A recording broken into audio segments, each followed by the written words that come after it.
चाहे पावर बड़ा इम्पोर्टेंट जो है फोकस एरिया हमारे लिए रहता है विंटर प्रिपेयर्डनेस के लिहाज से, और यूटी लेवल पर भी और डिवीज़न लेवल पर भी काफ़ी रिव्यूज़ इस चीज़ को लेकर के हो चुके हैं। चाहे वो ट्रांसमिशन लाइंस के अंदर जो ब्रांच कटिंग के इश्यूज़ रहते हैं, लाइंस की स्ट्रेंथिंग रहती है, बफर स्टॉक को ऑगमेंट करने की बात रहती है, ट्रांसफार्मर ऑयल की बात है,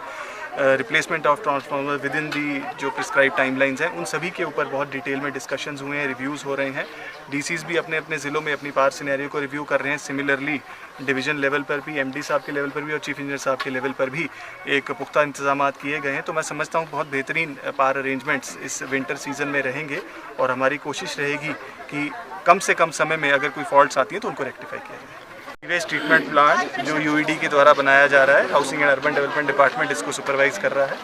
और काफ़ी अरसे से, काफ़ी सालों से लोगों की परेशानी चल रही थी और प्रोजेक्ट कंप्लीशन में काफ़ी दिक्कत मुश्किलात का सामना करना पड़ रहा था। लेकिन एनबीसीसी और यूईडी ने काफ़ी गेयर अप किया अपने रिसोर्सेज को,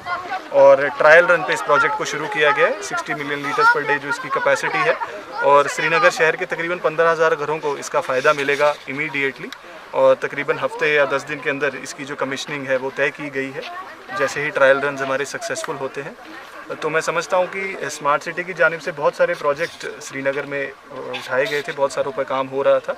और यूईडी की तरफ से एक बड़ा इंपॉर्टेंट जो असाइनमेंट रहता है वो सीवेज डिस्पोजल का रहता है, scientific way of sewage disposal. और ऑनरेबल एनजीटी ने भी कई डायरेक्शंस टाइम टू टाइम इस प्रोजेक्ट को लेकर के और ख़ास करके सीवेज मैनेजमेंट पर दी हैं। तो मैं समझता हूँ कि बहुत एक इम्पॉर्टेंट अचीवमेंट हमारे यूईडी डिपार्टमेंट के लिए रहेगी और एनबीसीसी के लिए रहेगी कि एक इम्पॉर्टेंट प्रोजेक्ट कंप्लीशन की तरफ आगे बढ़ रहा है। बट चूंकि प्रोजेक्ट काफ़ी पहले कंसीव किया गया था और नंबर ऑफ़ हाउस होल्ड्स में भी काफ़ी इजाफा हुआ है तब से, तो एक फ़ेज़ 2 ऑफ द प्रोजेक्ट जिसको अभी डीपीआर फॉर्मुलेशन स्टेज पे चल रहा है, उसको भी मैं समझता हूँ बहुत जल्द ही गवर्नमेंट कंसिडर करेगी और आगे बढ़ाएगी, ताकि बाकी भी जो रिमेनिंग हाउस होल्ड्स हैं उसको भी सीवेज ट्रीटमेंट की जद में लाया जा सके।